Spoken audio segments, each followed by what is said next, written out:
Hello बच्चों, कैसे हैं आप। उम्मीद करती हूँ आप सभी अच्छे होंगे। तो हमने अभी तक जो एनसीईआरटी का सॉल्यूशन कर रहे थे उसमें एक चैप्टर हम कंप्लीट कर चुके हैं 10th क्लास का। वो था इकोनॉमिक्स का चैप्टर था विकास। उसके बारे में हम सारे टॉपिक कवर कर चुके हैं। अगर आपने अभी तक वो वीडियो नहीं देखे तो आप जाके प्लेलिस्ट में जाके उन्हें देख सकते हैं, जिससे आप पूरा चैप्टर आपको वहाँ पे मिल जाएगा। उसके 5 पार्ट्स हैं तो आप उन 5 पार्ट्स को देख सकते हैं। और क्वेश्चन आंसर मैंने आपको डिस्क्रिप्शन में लिंक शेयर कर रखा है टेलीग्राम में। आपके टेलीग्राम से आप उनके क्वेश्चन आंसर ले सकते हो, PDF फॉर्म में वहाँ पे हैं। किसी रीज़न की वजह से मैं कल बीच में वीडियो अपलोड नहीं कर पाई थी, तो आज हम स्टार्ट करने जा रहे हैं। वैसे तो मैंने पोस्ट डाल दिया था कि आज कौन सा चैप्टर होगा। तो ये ज्योग्राफी का पहला चैप्टर होगा 10th क्लास का, संसाधन एवं विकास। तो शुरुआत करेंगे हम आज संसाधन और विकास। देखो अभी इसमें जो डेवलपमेंट आ रहा है, विकास आ रहा है, इसके बारे में तो हम ऑलरेडी अभी पढ़ ही चुके हैं विकास के बारे में। जो इकोनॉमिक्स में बात यहाँ संसाधन एवं विकास की हो रही है, तो संसाधन एक्चुअल में होता क्या है, कि संसाधन कौन सी चीज़ होती है। तो बेटा ये जो चैप्टर है बहुत ही इम्पोर्टेंट है एक्चुअल में। बहुत कहने को बहुत इजी है, अगर समझ में आ गया तो बहुत इजी है। लेकिन कुछ चीज़ें इसमें आप देखोगे कि आप कंफ्यूज हो जाओगे, लेकिन अगर ध्यान से सुनेंगे तो आपको बहुत अच्छे से वो चीज़ें समझ में आ जाएंगी। तो इस चैप्टर को प्लीज़ ध्यान से सुनिएगा। और जब भी आप ये वीडियो सुनने बैठें या फिर जब भी आप इस वीडियो को देखें तो प्लीज़ उस टाइम सिर्फ फोकस वीडियो पे रखें और बुक लेके ज़रूर बैठें। कि कोई भी मैं आपको बता दूंगी कि कौन सी जो इम्पोर्टेंट चीज़ें हैं उनको अंडरलाइन करना है, वो आप अपनी बुक में अंडरलाइन करते जाइएगा। तो सबसे पहले जो हमारी हेडिंग है वो है संसाधन एवं विकास। तो एक्चुअल में संसाधन होता क्या है। तो जो संसाधन है कि हम एक नॉर्मल सा कह देते हैं कि कोई भी वह वस्तु या कोई चीज़ ऐसी जो हमारी जो आवश्यकताएं हैं उनको फुलफिल करती है, मतलब पूरा करती है, हमारी नीड को, हमारी ज़रूरतों को पूरा करती है, हम संसाधन उसको बोल देते हैं। जैसे हमारे एनवायरनमेंट में जो भी चीज़ें हैं, चाहे वो एयर हो, वाटर हो, मिनरल्स हो, मतलब चाहे हवा हो, पानी हो, या जो आपके जितने भी ये आपके खनिज संसाधन है, ये सारे, या कोई भी, या हम देखें कि अर्थ में जो भी हर एक चीज़ है वो क्या है, एक संसाधन है। ये तो हमें समझ में आ गया कि ये संसाधन है। लेकिन देखो अगर हम एग्ज़ाम के पर्पज़ से देखें तो ये पर्टिकुलर एक कह सकते हैं कि एक डेफिनेशन नहीं हुई, परिभाषा नहीं हुई। तो हम एक डेफिनेशन के रूप में इसको किस तरह से लिखें या कैसे एक्सप्लेन करें जिससे कि आपका मतलब पूरे आपको मार्क्स मिले, उसमें आपके मार्क्स भी ना कटें।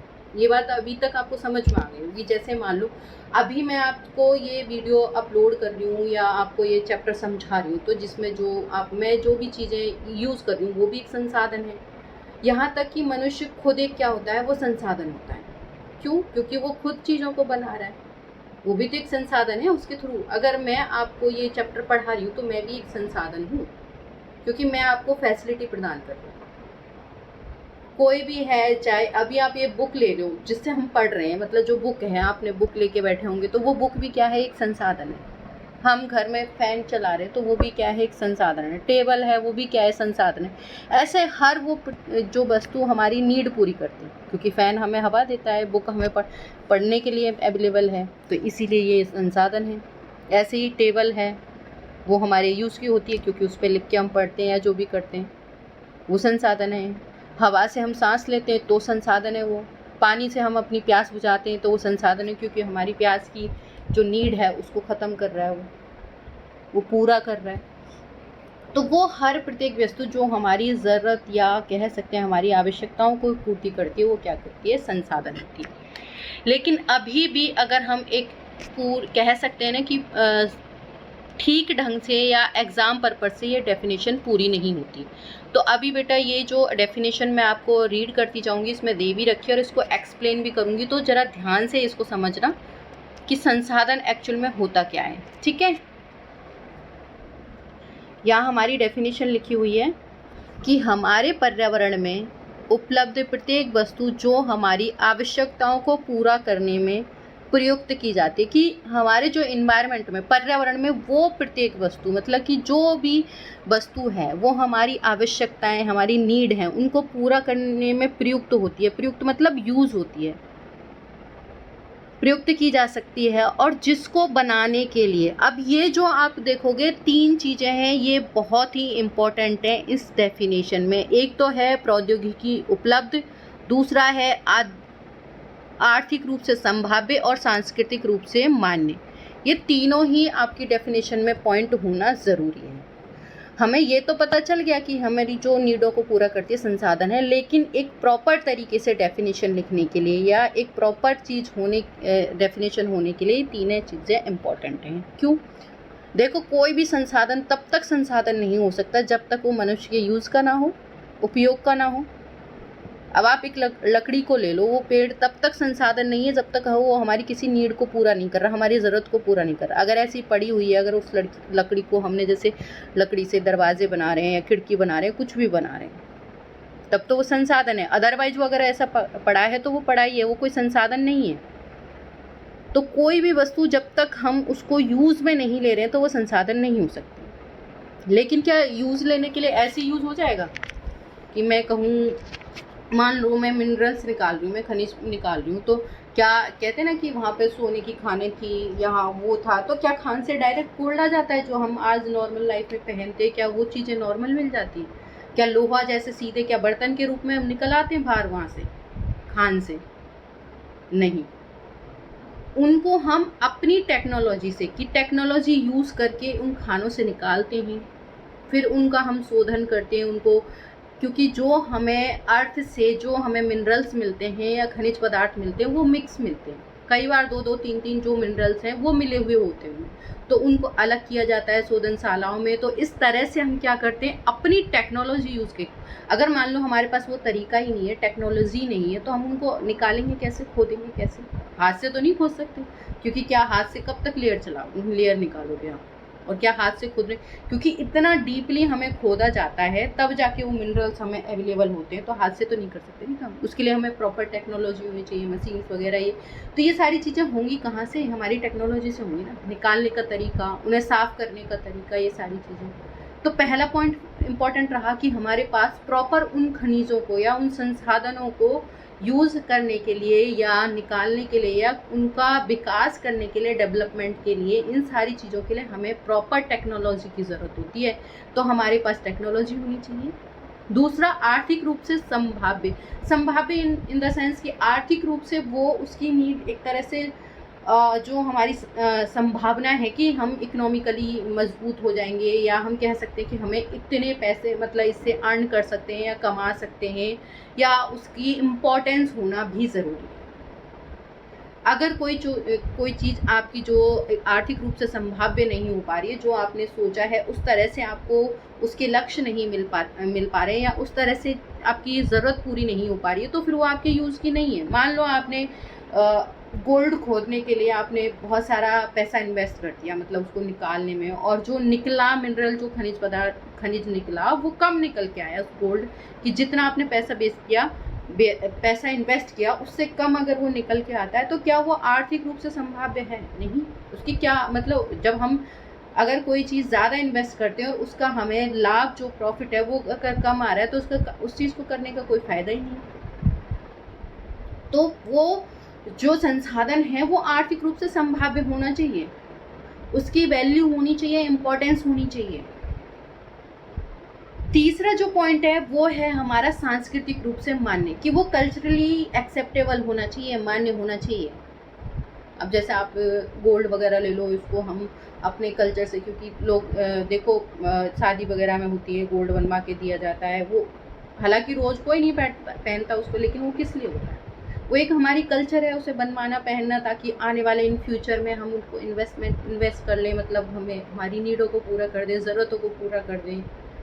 वो जो चीज़ें हैं कल्चरली रूप से मान्य होनी चाहिए, कि उन्हें हम एक्सेप्ट करें। ऐसा नहीं कोई भी प्रत्येक चीज़, कोई भी वस्तु उठा के ले ली और उसे समाज एक्सेप्ट नहीं कर रहा है, या हम कल्चरली उस चीज़ को एक्सेप्ट नहीं कर रहे, उसकी वैल्यू नहीं है और वो संसाधन बन जाएगा, नहीं। कल्चरली भी उसकी वैल्यू होनी चाहिए। तो ये तीनों चीज़ें जब किसी संसाधन, किसी चीज़ में होंगी, किसी वस्तु में होगी, तो वो क्या बन जाएगा? एक तरह से संसाधन। तो हमारे पर्यावरण में जो भी चीज़ें उपलब्ध हैं वो सारी चीज़ें जो टेक्नोलॉजिकली रूप से अवेलेबल हैं हमारे, उनके पास टेक्नोलॉजी है हमारी नीड पूरी करने के लिए, या जिनको बनाने के लिए हमारे पास प्रॉपर टेक्नोलॉजी है, आर्थिक रूप से वो संभाव्य है, सांस्कृतिक रूप से मान्य है, वो क्या है? संसाधन है। तो जब भी आप डेफिनेशन लिखोगे तो इसको, मेरी बात को ध्यान में रखते हुए तीन पॉइंटों को ज़रूर मेंशन करें, और तभी आप एक प्रॉपर मार्क्स उसमें अचीव कर पाएंगे। अगर आप इन 3 टॉपिकों को कवर नहीं करते तो संसाधन की डेफिनेशन में, तो आपको उस तरह से फुल मार्क्स नहीं मिलेंगे एक लिखने के तरीके से डेफिनेशन। बाकी आपको समझने के लिए देखो, ये चीज़ें एक कह सकते हैं कि जो चीज़ या वस्तु हमारी नीड या आवश्यकताओं को पूरा करती संसाधन है, ठीक है, लेकिन वो संसाधन तब संसाधन बनता है ना जब उसमें एक प्रॉपर टेक्नोलॉजी यूज़ हो, प्रॉपर आर्थिक रूप से वो संभाव्य हो, या कल्चरली हम उसे मान्यता दें, तभी तो वो संसाधन है, अदरवाइज वो संसाधन ही नहीं है। अब क्या है, अब आगे बढ़ते हैं कि अब जो हमारे पर्यावरण में जो भी उपलब्ध वस्तु है, उनकी एक, कहते हैं ना, रूपांतरण, एक प्रक्रिया होती है कि ये किस तरह से एक दूसरे से कनेक्टेड है, या हम कह सकते हैं मनुष्य इनसे किस तरह से कनेक्टेड है, या किस तरह से ये वर्क करती हैं। जैसे आप एक डायग्राम देख रहे होंगे, इस पे बुक पे आपको नज़र आ रहा होगा, जिसमें बीच में सेंटर में मनुष्य को रखा है, मानव को रखा है, उसके ट्रायंगल शेप में रखा हुआ है। 3 चीज़ें उसकी इम्पॉर्टेंट या फैक्टर दे रखे हैं। वो पहला है एक टेक्नोलॉजी, दूसरा है सबसे पहले दे रखा है भौतिक पर्यावरण, जिसे हम नेचर कहते हैं, और दूसरा है प्रौद्योगिकी, तीसरा है संस्थाएं। तो ये किस तरह से मतलब एक दूसरे से कनेक्टेड है, या मनुष्य को किस तरह से ये डेवलपमेंट की तरफ ले जाती हैं, किसी को संसाधन को उपयोगी योग्य बनाती हैं, या किस तरह से ये आपस में रिलेट करके। तो ये चीज़ें आपस में रिलेट ज़रूरी है इनका। अगर ये एक दूसरे से रिलेट नहीं करेंगी तो प्रॉपर ये चीज़ें, आपका संसाधन अवेलेबल नहीं हो पाएगा। जैसे आप कह सकते हो कि जो भौतिक पर्यावरण है, कि हमारे जो नेचर है या प्रकृति है, उससे हमें बहुत सारी चीज़ें मिलती हैं। जैसे हमें एक कह सकते हैं रॉ मटेरियल, कच्चा माल वगैरह, ये सारा किससे मिलता है? नेचर से तो मिलता है, प्रकृति से ही तो मिलता है।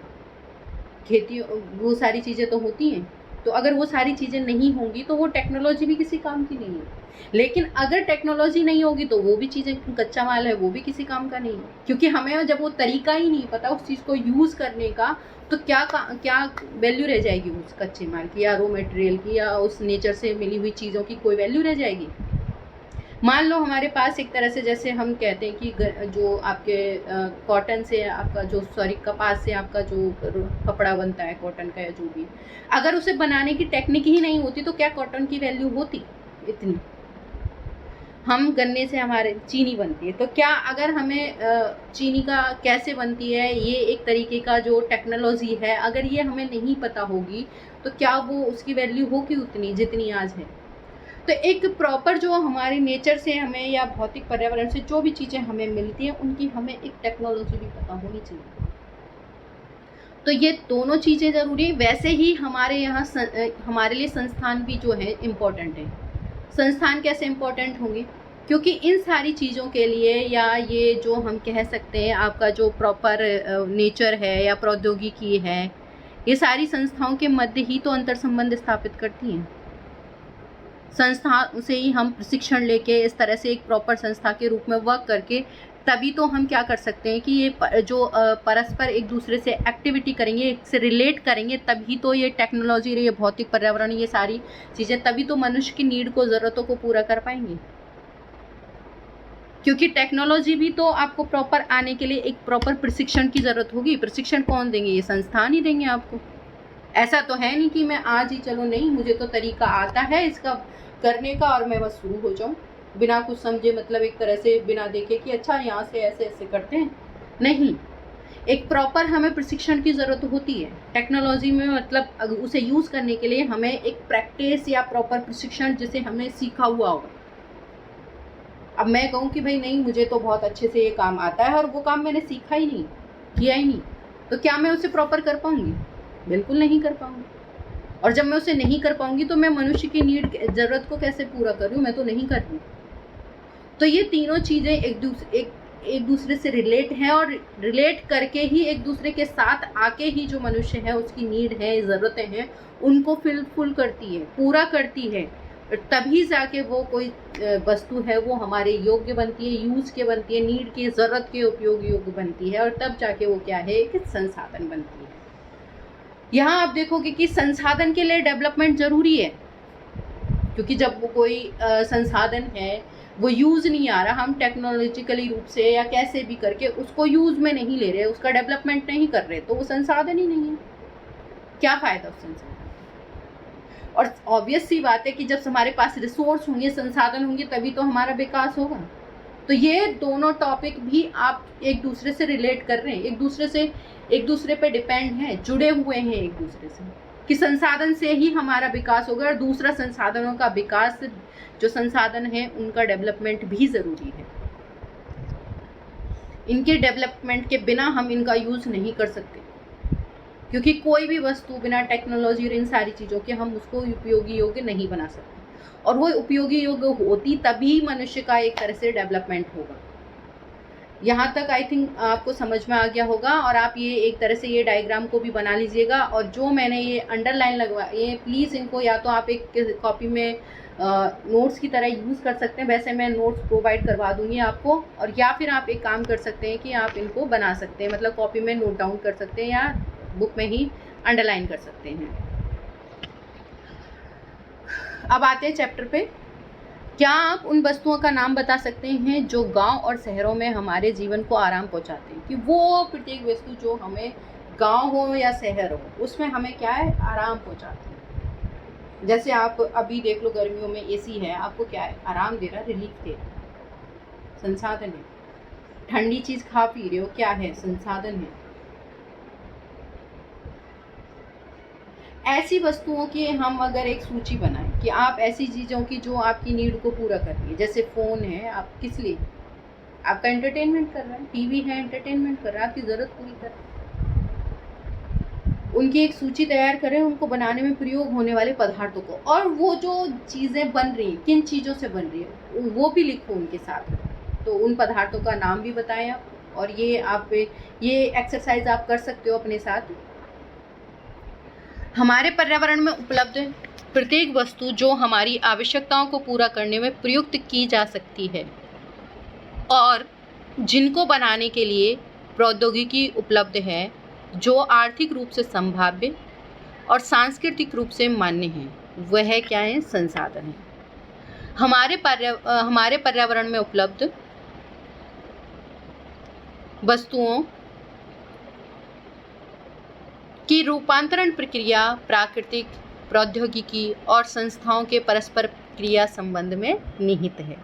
कि हमारे पर्यावरण जो भी वस्तु उपलब्ध हैं उनकी रूपांतरण प्रक्रिया का मतलब है उनको बदलने में, वस्तुओं को संसाधन के रूप में बदलने में किन की प्रोसेस, प्रौद्योगिकी जो मैं अभी बात कर रही थी, टेक्नोलॉजी, संस्थाओं की, और मनुष्य की, मतलब जो नेचर है, इनकी आपस की क्रिया से ही तो वो संसाधन बनता है। वो चीज़ जो अभी मैंने आपको समझाई है वही कह रही है मैं, कि जो इनकी आपस की रूपांतरण मतलब चेंज होना एक तरह से, कि कोई भी जो वस्तु है अगर वो बदल रही है, और वो बदल के क्या बनेगी, संसाधन ही तो बनेगी। तो उसकी रूपांतरण की प्रक्रिया में हम जो नेचर है उसका क्या रोल है, प्रौद्योगिकी है उसका क्या रोल है, संस्थाओं के क्या, इनकी आपस की जो क्रिया का संबंध होता है उस संबंध में निहित होता है कि वो रूपांतरण कैसे होगा उसका। मानक प्रौद्योगिकी द्वारा प्रकृति के साथ क्रिया करते हैं। जो मनुष्य होते हैं वो टेक्नोलॉजी के द्वारा जो प्रकृति है या नेचर है उसके साथ क्या करते हैं, क्रिया करते हैं, एक्टिविटी करते हैं, और अपने आर्थिक विकास की गति को तेज करने के लिए संस्थाओं का निर्माण करते हैं, और अपना डेवलपमेंट करने के लिए या अपना विकास करने के लिए वो क्या करते हैं, गति को तेज करने के लिए क्या करते हैं, संस्थाएं, कि मतलब वो प्रोसेस और स्पीड से हो, और तेज़ी से हो, और अच्छे से हो, उसके लिए क्या बनाते हैं, वो संस्थाएं बनाते हैं मनुष्य, जिससे कि वहाँ उनको प्रॉपर सिखाया जाए, उनको प्रशिक्षण दिया जाए, और तब जाके वो और उसमें इम्प्रूवमेंट ला सकें, सुधार ला सकें उस चीज़ को बनाने में या कुछ और उसका इम्प्रूव करने में। तो उनका क्या करता है, मनुष्य संस्थाओं का निर्माण करता है। क्या आप भी अन्य बहुत से लोगों की तरह संसाधनों को प्रकृति का उपहार समझते हैं? कि आप कहते हैं ना कि नहीं, हमें तो नेचर से मिला है, अरे नेचर से मिली है, हमें तो प्रकृति से मिली है, प्रकृति की देन है, कहते हैं ना भगवान की देन है। तो क्या हम भी सारे रिसोर्सों को मतलब यही मानते हैं कि भगवान की देन है? अरे भगवान की देन तो है, लेकिन यूज के लिए तो हम बनाएंगे, मनुष्य बनाएगा उसे, भगवान ने तो दे दिया। लेकिन क्या नेचर में, प्रकृति में जो चीजें जैसी मिली हैं उनको एज इट इज यूज कर लेंगे हम? नेचर में कोई भी चीज है क्या, या जैसे बात हो रही है कॉटन की, क्या कॉटन को आप वहां से लाए, पेड़ से तोड़ा और बस क्या वो आपकी रजाई है या फिर जो गद्दा है या कुछ भी जो बना रहे हो कपड़े हैं वो बन जाएगा? नहीं, नेचर से तो मिला आपको, लेकिन एक कॉटन ही तो मिला। उस कॉटन को साफ करने में, उसमें से गांठें निकालने में और भी एक लंबी प्रोसेस होती, प्रक्रिया होती है। आपने खेत से गन्ना लिया, क्या चीनी बन गई? ऐसी बन जाएगी चीनी? हम तो कहेंगे नहीं, नेचर से मिलता है। अरे नेचर से मिलता है, नेचर से अवेलेबल तो हो जाता है, लेकिन उसको उपयोगी योग्य तो मनुष्य ही बना रहा है। तो हम संसाधनों को ये नहीं कह सकते कि प्रकृति की देन है। और कोई भी चीज संसाधन तब तक नहीं कहलाएगी जब तक वो उपयोगी योग्य नहीं होगी। तो वो उपयोग में आएगी तभी तो वो संसाधन होती है। और उपयोग में कब आएगी? मनुष्य की टेक्नोलॉजी है वगैरह, ये सारी चीजें। मनुष्य खुद एक संसाधन है, क्योंकि उसका भी तो माइंड या ब्रेन है, हम यूज कर रहे हैं, वो भी तो एक संसाधन के रूप में यूज हो रहा है। वो भी तो किसी चीज को बना रहा है, तो उसमें क्या है, वो भी यूज हो रहा है, तो वो भी एक संसाधन है, क्योंकि वो हमारी नीड पूरी हो रही है, नीड जरूरतों को पूरा कर रहा है अपना दिमाग लगा के। ऐसा नहीं है। संसाधन मानवीय क्रियाओं का परिणाम होता है, कि जो रिसोर्स होते हैं या संसाधन होते हैं वो मानवीय क्रियाओं का परिणाम होते हैं। मनुष्य स्वयं संसाधनों का महत्वपूर्ण हिस्सा है, कि मनुष्य खुद एक संसाधन जो है उसका एक इम्पोर्टेंट हिस्सा है, वो खुद एक संसाधन है। क्यों है वो एक संसाधन? हमने क्या कहा कि जो भी वस्तु हमारी जरूरतों को पूरा कर रही है वो एक संसाधन है। तो मनुष्य भी तो हमारी जरूरतों को पूरा करता है, वो भी तो अपना दिमाग यूज करके किसी भी चीज को उपयोगी योग्य बना रहा है। तो हम भी तो उसका टैलेंट यूज कर रहे हैं, उसको यूज कर रहे हैं हम, तो वो भी तो क्या हुआ, एक संसाधन है। वो भी तो हमारे काम में आ रहा है, हमारी जरूरत को पूरा कर रहा है, तो वो भी क्या है, संसाधन है। वे पर्यावरण में पाए जाने वाले पदार्थों को संसाधन में परिवर्तित करते हैं। कि मनुष्य जो है, वे यहाँ किसके लिए यूज है, मनुष्य के लिए, कि वो क्या करता है कि पर्यावरण में जो भी चीजें अवेलेबल हैं, मौजूद हैं, जो भी पदार्थ, उनको क्या करता है, संसाधन में परिवर्तित करता है। परिवर्तित मतलब बदलना, क्योंकि वो अपने दिमाग से, अपनी टेक्नोलॉजी यूज करके इस तरह से प्रशिक्षण लेके, मतलब संस्थाओं से, और इस तरह से वो क्या करता है, उपयोगी योग्य बनाता है तथा उन्हें प्रयोग करता है। और फिर क्या करता है, वो खुद ही उनका यूज करता है। इन संसाधनों का वर्गीकरण निम्न प्रकार से किया जा सकता है। जो अब ये संसाधन है, अब हमने ये समझ लिया कि संसाधन होता क्या है, डेवलपमेंट क्या है, ये एक दूसरे से कैसे रिलेट हैं, ये एक दूसरे के लिए ज़रूरी हैं। संसाधन की डेफिनेशन हमने पढ़ ली कि संसाधन क्या होता है, संसाधन के इम्पोर्टेंट फैक्टर क्या होते हैं, कि कौन कौन से जो चीज़ें हैं वो ज़रूरी है कि कोई वस्तु जब तभी संसाधन बनेगी, किस तरह से संसाधन बनेगी। अब अगला जो टॉपिक आता है, या हम कहें कि जो इस चैप्टर की जान है एक तरह से, या पूरा चैप्टर जो डिपेंड है वो किस पे है, वर्गीकरण। इसका क्लासिफिकेशन बहुत ज़रूरी है, और ये आपका ये जो नेक्स्ट एक डायग्राम के थ्रू भी हम समझेंगे, और इसको पूरी प्रॉपर तरीके से हम पढ़ेंगे भी, ठीक है। तो यहाँ आपके जो संसाधन हैं उनका वर्गीकरण कुछ इस टाइप से कर रखा है, जो आपके सामने दिख रहे होंगे। 4 वर्गीकरण दिख रखे होंगे आपको, ठीक है। पहला दे रखा है उत्पत्ति के आधार पर, दूसरा दे रखा है समाप्तता के आधार पर, और तीसरा दे रखा है स्वामित्व, और चौथा दे रखा है विकास के आधार पर। तो बेटा पहले इनको वर्बली समझ लो, नीचे आ जाओ, डायग्राम पे नजर रखना, एक बार समझ लो, फिर हम रीड करेंगे। कि अभी हमने जो संसाधन है वो पढ़ा कि एक्चुअल में संसाधन का क्या है, कि वो जो प्रत्येक वस्तु जो हमारी नीड को पूरा कर रही है, हमारी ज़रूरत को फुलफिल कर रही है, पूरा कर रही है, लेकिन वो टेक्नोलॉजिकली हमारे लिए क्या है, अवेलेबल है। और दूसरा जो आपका आर्थिक रूप से संभाव्य है, और सांस्कृतिक रूप से क्या है, मान्य है, तो ही वो संसाधन है। ये हमने डेफिनेशन पढ़ी। उसके बाद आता है कि जो संसाधन है वो 2 टाइप के होते हैं, मतलब 2 तरीके के होते हैं। एक संसाधन ऐसा होता है कि जो प्रकृति से हमें मिलता है, दूसरा होता है मनुष्य या मानवीय। अब कह सकते हैं कुछ तो चीज़ें हम एज इट इज़ यूज़ कर लेते हैं, नेचर से जो हमें मिलती है एज इट इज़ यूज़ कर लेते हैं, तो वो क्या हो गया, प्राकृतिक संसाधन। जैसे खेती करते हैं, तो हम खेती कर रहे हैं तो वो एक क्या है, नेचुरली संसाधन है, नेचर है, हालांकि प्रकृति से हमें मिल रही है खेती एक तरह से। पेड़ हो गए, वो भी खेती जो आपके प्राकृतिक संसाधन में आ गए। एयर हो गई, वो हमें नेचर से ही तो मिल रही है, वो प्राकृतिक संसाधन हो गई। जो आपका जल है वो भी प्रकृति से हमें मिल रहा है, तो वो क्या है, प्राकृतिक संसाधन है। वैसे ही कुछ जो संसाधन होते हैं वो मानवीय होते हैं। मानवीय मतलब मनुष्य के द्वारा, हमारे द्वारा बनाए जाते हैं। तो उनको जो आप देखेंगे कि जो प्राकृतिक संसाधन है उनको कितने भागों में डिवाइड किया है, बांटा है, और इधर जो मानवीय संसाधन है उनको कितने भागों में डिवाइड किया। यहाँ आप देखोगे जो जितने भी संसाधन के बारे में इस चैप्टर में हम पढ़ेंगे वो सारे प्राकृतिक, नेचुरल होंगे, और उनको किस तरह से उपयोगी योगी या हम संसाधन के रूप में अवेलेबल कर पाते हैं मनुष्य की टेक्नोलॉजी, ये सारी चीज़ें यूज़ करके, वो इसमें पूरी प्रोसेस दिखाई जाएगी, ये वर्गीकरण दिखाया जाएगा। इधर जो आपके मनुष्य के दो टाइप दे रखे हैं, इसकी संरचना एवं संस्थाएं, कि जो संरचनाएं वगैरह होती हैं या जो संस्थाएं मनुष्य के द्वारा बनाई जाती हैं, वो भी तो एक क्या है, संसाधन ही तो है। क्योंकि संस्थाएं हमें क्या देती हैं, टेक्नोलॉजी वगैरह, इसके प्रशिक्षण देती है ना, हमें सिखाती है ना कि कोई भी चीज़ किस तरह से उपयोगी योग्य होगी, या यूज़ में कैसे लिया जाएगा, या इसका क्या काम होगा।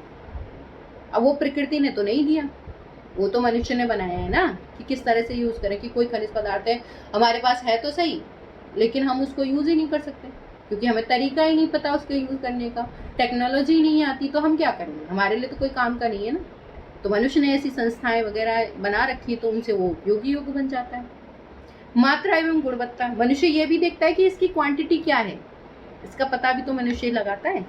इसकी क्वालिटी कैसी है, अच्छी है या लोअर है, अपर है कि बहुत अच्छी है, बहुत बेकार है, या बीच की है, मीडियम है, ये सारी चीज़ें किस मनुष्य ही पता करके करता है कि वो मनुष्य के लिए कितनी यूज की है। अगला है जो आपके प्राकृतिक संसाधन है, उसमें है आपके नवकरणीय योग्य संसाधन और अनवकरणीय योग्य। नवकरणीय और अनवकरणीय में क्या अंतर है बेटा, मैंने ये थोड़ा सा मैंने कहा था आपको कि जो संसाधन वाला चैप्टर जब हम ज्योग्राफी का पढ़ेंगे तो इसको हम एक्सप्लेन करेंगे और ब्रॉड रूप में पढ़ेंगे, इसीलिए मैंने वर्बली थोड़ा सा आपको वहाँ पे बताया था कि नवकरणीय वैसे संसाधन होते हैं जिनको हम फिर से उपयोगी योगी या पुनर्चक्रित कर सकते हैं, या एक तरह से हम कह सकते हैं कि फिर से यूज़ में ले सकते हैं, या उसको हम फिर से बना सकते हैं। एक तरह से ये कहेंगे कि उनको फिर से हम बना सकते हैं, मेड कर सकते हैं, रिन्यूअल हो सकते हैं, वो नवकरणीय संसाधन। जैसे वाटर है, वो नवकरणीय संसाधन है,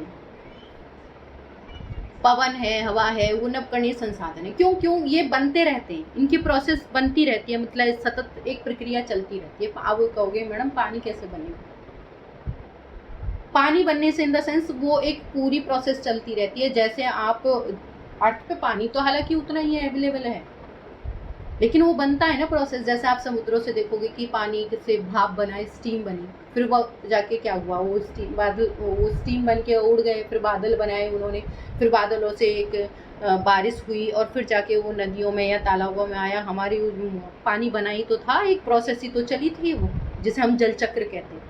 यही तो होता है, तो उससे पानी बनता रहता है। तो ये एक नवकरणीय संसाधन है, क्योंकि ये तो बनता रहता है और एक प्रोसेस चलती रहती है। लेकिन इसकी प्रक्रिया तो तो धीमी है।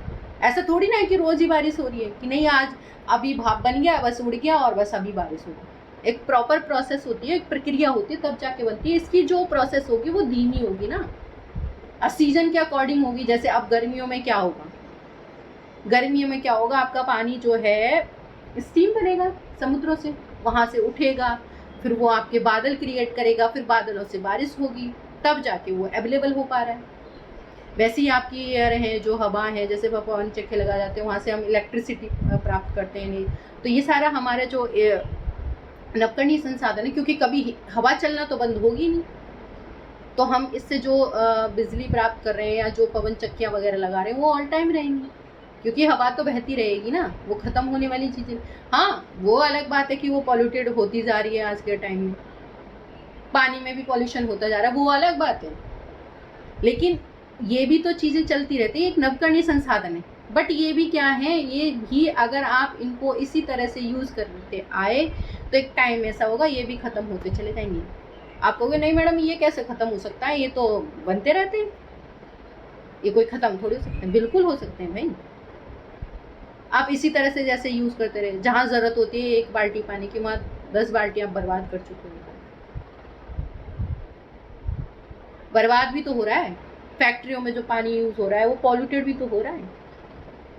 अब ये तो नहीं कि समुद्र का खारा पानी आप खाने पीने और इन सारी चीज़ों में यूज़ नहीं कर सकते ना। जो यूज़ का पानी है उसकी पहली मात्रा कम है, उसको हम इस तरह से वेस्ट करते हैं। तो क्योंकि उसके बनने में भी प्रोसेस में धीमी गति से बनता है ना, बट हम तो बहुत स्पीडली उनका यूज़ करते हैं। क्योंकि जिस स्पीड से अगर हम यूज़ करेंगे तो वो तो एक आने वाले टाइम में ख़त्म ही हो लेंगे, चाहे वो नवकरणीय हो चाहे फिर से बनाने वालों। लेकिन फिर से बनाने वाले हैं तो इसकी जो बनाने की प्रक्रिया है वो तो धीमी है। तो इसीलिए हमें इन संसाधनों का बहुत ध्यान से या इस तरह से यूज़ होना चाहिए। तो आपके जो नवकरणीय संसाधन हैं उनमें भी ये 2 टाइप के होते हैं। एक तो सतत मतलब जो लगातार प्रोसेस में होते हैं, जैसे प्रवाह मतलब बहना, एक तरह से लगातार बहना, प्रवाह जैसे नदियाँ वगैरह बहती रहती हैं। पवन हो गया, हवा हमेशा चलती रहती है, जल है। जो नवकरणीय है उसमें एक जैव संसाधन भी होते हैं। जैव में जो आपके जैव और अजैव 2 टाइप के होते हैं, जैव और अजैव, ठीक है। तो इसमें जैव संसाधन भी होते हैं जो जिसमें कह सकते हैं हम एक तरह से लाइफ हो, जीवन हो, जैसे आपके पेड़ पौधे हो गए, वन्य जीव हो गए, मनुष्य हो गया, खुद वो इसके अंतर्गत आता है। अब आ जाते हैं वापस से जो अभी हम 2 टाइप की बात कर रहे थे, नवकरणीय का हमने पढ़ लिया था। अनवकरणीय संसाधन, ऐसे संसाधन जिनको हम फिर से नहीं बना सकते, और अगर बनते भी हैं तो उनको लाखों करोड़ों साल लग जाते हैं बनने में। यहाँ हम जल वगैरह इसको बनने की प्रक्रिया धीमी है हालांकि, लेकिन वो बन तो रहा है। लेकिन जो अनवकरणीय युग संसाधन हैं वो ऐसे संसाधन हैं जो फिर से नहीं बनते, और अगर बनते भी हैं तो एक बहुत लंबी लाखों करोड़ों साल लग जाते हैं इनको बनने में। तो हमें क्या करना है कि इनका बहुत ध्यान से यूज़ करना है। अब जैसे लाखों करोड़ एग्जाम्पल ले सकते हैं आप अनवकरणीय संसाधनों में, जैसे आपके जो यहाँ 2 टाइप के दे रखे हैं, एक तो पुनः चक्रीय है, एक अचक्रीय। पुनः चक्रीय मतलब हम कुछ ऐसे संसाधनों का फिर से यूज़ कर सकते हैं, फिर से उपयोग कर सकते हैं। जैसे आपकी धातु ले लो, धातु में जैसे आपका लोहा हो गया, बाकी के और भी जो आपका जो मिनरल्स हो गए, जो खनिज होते हैं जिनको फिर से हम यूज़ कर सकते हैं, तांबा वगैरह या जो भी है, चांदी, ऐसी चीज़ें कैसे यूज़ कर सकते हैं इनको फिर से। कपड़े हो गए, उनको भी तो रीयूज़ हो जाता है, और जो आपके पेपर, न्यूज़पेपर वगैरह हो गए, ये सारे हम फिर से मतलब एक तरह से यूज़ कर सकते हैं। हालांकि जो धातुएं हैं, जो खनिज हैं, वो ख़त्म होते जाते हैं क्योंकि वो बनने में उनमें लाखों करोड़ों पता नहीं लेयर के नीचे दब के और बहुत टाइम में मतलब वो बनते हैं। इनको बनने की प्रोसेस बहुत धीमी है, इतनी स्लो कि एक ही लेयर को बनने में करोड़ों साल लग जाते हैं, अरबों साल लग जाते हैं। तो इनको पुनः चक्रीय का मतलब फिर से यूज़ कर सकते हैं, तो इनको हम फिर से यूज़ कर सकते हैं। अब लोग जैसे मान लो आपके घर में कोई बर्तन वगैरह टूट दिया, आपने उसको कबाड़ी को दे दिया, उसने रीयूज़ हो गया, उसने कुछ और बना दिया, उसको मेल्ट करके गला के उसका कुछ और बना दिया। ऐसी न्यूज़पेपरों का होता है, पेपर से कुछ और गत्ते बन जाते हैं, कुछ भी बन जाता है, तो वो एक रिसाइकिल में आ जाते हैं, फिर से यूज़ हो जाते हैं अनवकरणीयों में, कि मतलब हम उनको एक बार और यूज़ कर सकते हैं। लेकिन कुछ ऐसे संसाधन है जिनका हम रिसाइकिल भी नहीं कर सकते और वो फिर से बनाया भी नहीं जा सकते, और बनने की उनकी प्रक्रिया बहुत ही धीमी, इतनी धीमी कि मतलब वो ना के बराबर ही है। लाखों करोड़ों साल में तो पता नहीं कितनी पीढ़ियाँ हो जाएंगी, हम वहाँ होंगे ही नहीं। तो हमने जो बर्बादी किया है वो तो बना ही नहीं ना। ये अचक्रीय भी होते हैं कुछ, जैसे जीवाश्म ईंधन में ये सारी चीज़ें आ जाएंगी, जैसे आपके पेट्रोल हो गया, कोयला हो गया, ये सारी चीज़ें। अब पेट्रोल आपने यूज़ कर लिया, जब उसके बाद क्या आप आगे घर देखते हो कि क्या गाड़ी की टंकी जो भी है वो आप कुछ मिलता है उसमें, वो तो खाली मिलती है, उड़ जाती है धुएं के साथ, वो तो धुआं बन गया, जीवाश्म आपका उड़ गया, धुआं बन गया, डीजल हो गया, पेट्रोल हो गया, मिट्टी का तेल हो गया, जो भी हो, वो आपको वापस मिला नहीं मिला। कोयला है, कोयला अगर आपने एक बार यूज़ कर लिया तो वो तो जल के राख हो गया, राख से क्या वापस आप कोयला बना सकते हो? नहीं बन सकता। तो कोयला ही नहीं बनेगा, फिर उसका रीयूज़ कैसे करेंगे? उसका भी रीयूज़ नहीं होगा। तो जीवाश्म में जो ईंधन है वो रिसाइकिल नहीं होते आपके, वो फिर से उनका कोई यूज़ नहीं होता, वो एक बार यूज़ के लिए होते हैं, और इनकी प्रक्रिया बनने की अब जीवाश्म ईंधन वगैरह आप देखो लाखों करोड़ों साल लग जाते हैं उनको, जो जैसे आपके जीव जंतु हैं या पेड़ पौधे जो ज़मीन के अंदर दब जाते हैं और उनसे क्या है ये सड़ गलते हैं, तब लाखों करोड़ों साल में जम के और वो क्या है जीवाश्म ईंधन बनता है। तो प्रक्रिया तो बहुत धीमी है, तब तक उसे देखने के लिए कौन यहाँ है। इसीलिए हमें इनका इस तरह से यूज़ होना चाहिए कि हम इसे आज के टाइम में भी यूज़ करने, आने वाली पीढ़ी को भी बचा के रख लें। बहुत ध्यान से इनका यूज़ करना है। तो ये मैंने आपको संसाधन एक्सप्लेन किए हैं। यहाँ इनको मैं एक तरह से डायग्राम हमने देख लिया, इधर देख लीजिए। उत्पत्ति के आधार पर 2 टाइप के होते हैं आपके संसाधन, जैव और अजैव। जैव अभी मैंने आपको बताया था ऐसे संसाधन जिनमें लाइफ होती है, जैसे पेड़ पौधे हो गए, मनुष्य हो गया या प्राणी हो गए, जो आपके जानवर वगैरह हो गए, ये सारे क्या हैं हमारे जैव संसाधन। अजैव संसाधन, अजैव ये संसाधन होते हैं जिनमें लाइफ नहीं होती, जो नेचर से हमें मिलते हैं, जैसे आपका ये आपके जो खनिज पदार्थ वगैरह हो गए, ये सारे किस में आ गए आपके उत्पत्ति के आधार के, ये जैव अजैव संसाधन हो। दूसरा है समाप्तता के आधार पर। समाप्तता मतलब अभी कि वो खत्म होने के, कि अभी खत्म होने वाले हैं या उनको हम फिर से बना सकते हैं, नहीं बना सकते। तो इसमें आपके नवकरणीय, अनवकरणीय आ गए। इनको मैं अभी ब्रीफली आपको मतलब एक्सप्लेन कर चुकी हूँ। अगला है थर्ड जो है आपका है स्वामित्व के आधार पर। स्वामित्व मतलब उस पर राइट किसका है, कंट्रोल किसका है, किसके अधिकार में आता है। तो ये संसाधन को भी हमने 4 भागों में डिवाइड किया। इनको बहुत ध्यान से देखना बेटा, इनमें कंफ्यूजन हो जाती है और बहुत ज़्यादा। मैंने कहा ना कि ये चैप्टर इजी तो है लेकिन बहुत कंफ्यूजिंग है, तो ध्यान से सुनना जरा इन चीज़ों को। नहीं आए तो बार बार वीडियो देखना, जिससे क्या होगा कि आपको बार बार वीडियो देखोगे तो बहुत जल्दी समझ में आ जाएगा। समझने के लिए आप बुक लेके जरूर पढ़ें।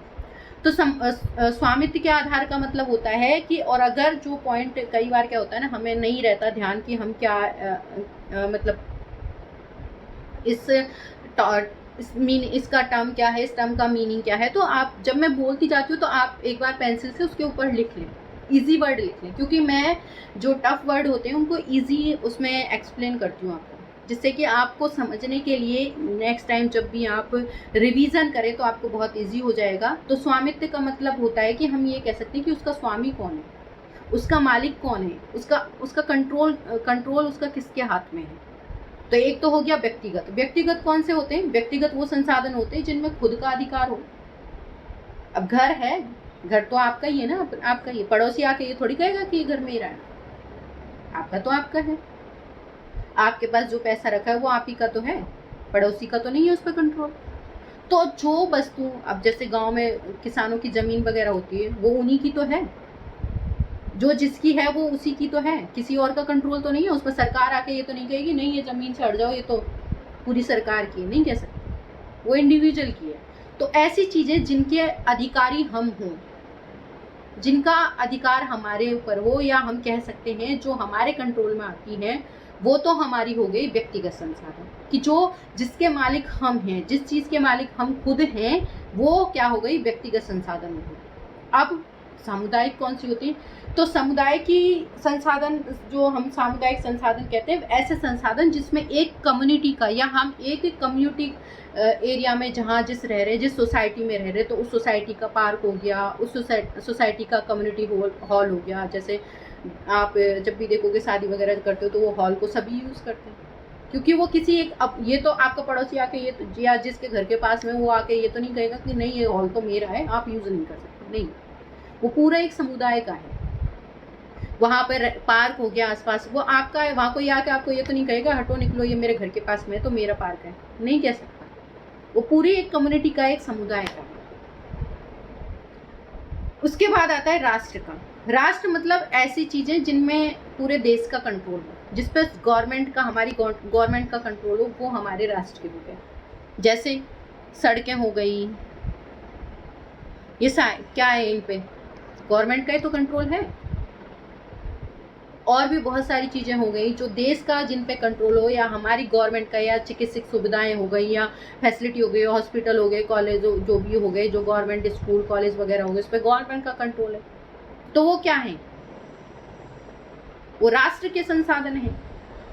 एक हो गया अंतर्राष्ट्रीय। अंतर्राष्ट्रीय ऐसे संसाधन जिसमें पूरे वर्ल्ड का मतलब, जिसपे पूरे विश्व का मतलब कंट्रोल हो, इंटरनेशनल संसाधन।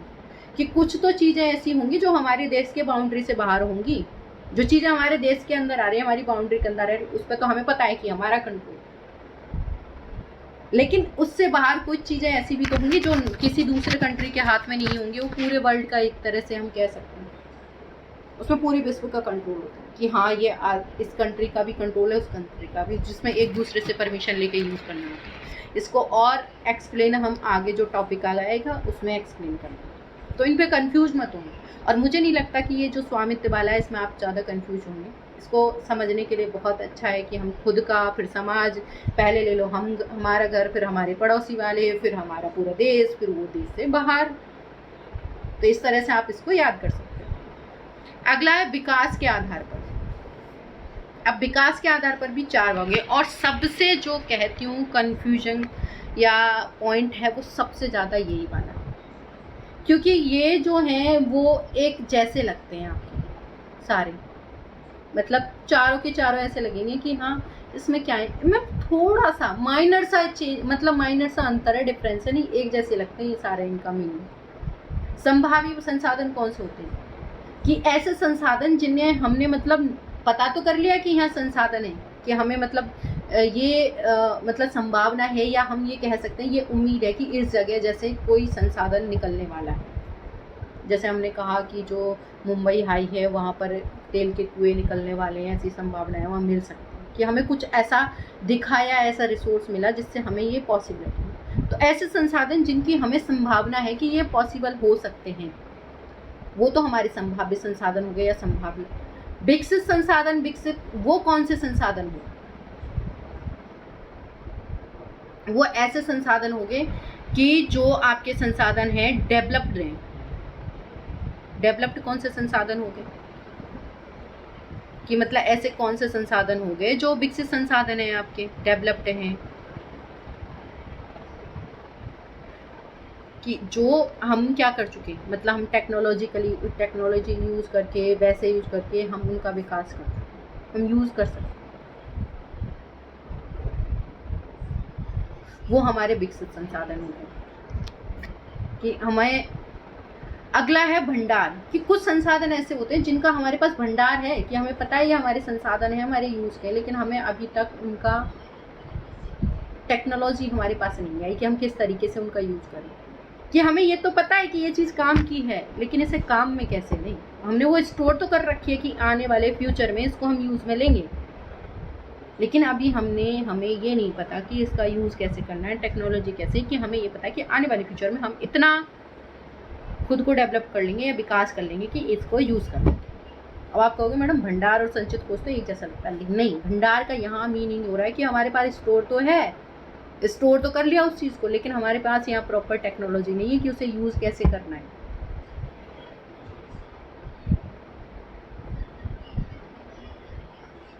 और संचित कोष ऐसे कि हमारे पास सब कुछ है, उसकी टेक्नोलॉजी भी है और हमने वो स्टोर भी करके रखा है, लेकिन वो इसलिए रखा हुआ है, संचित कोष बना रखता है, जैसे एक तरह से हम कह सकते हैं ना खजाना, कि नहीं ये खजाना तो तब हम इमरजेंसी में यूज़ करेंगे। यही होता है ना, घरों में बचा के रखते हैं चीज़ों को, मतलब हम की इमरजेंसी आएगी तब ये चीज़ काम में आएगी।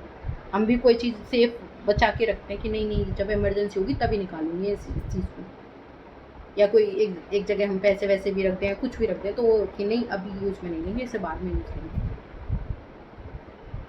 प्रॉब्लम के टाइम में आ जाता। तो संचित का मतलब है कि हमने उसको, हमारे पास टेक्नोलॉजी वगैरह सब कुछ है, लेकिन अभी हम उनको यूज़ नहीं कर रहे, एट ए टाइम यूज़ नहीं कर रहे। क्यों यूज़ नहीं कर रहे, कि भाई हमने फ्यूचर के लिए उन्हें बचा के रखा हुआ है, इसलिए यूज़ नहीं कर रहे, सब कुछ पता है, तो वो क्या हो गया संचित भंडार।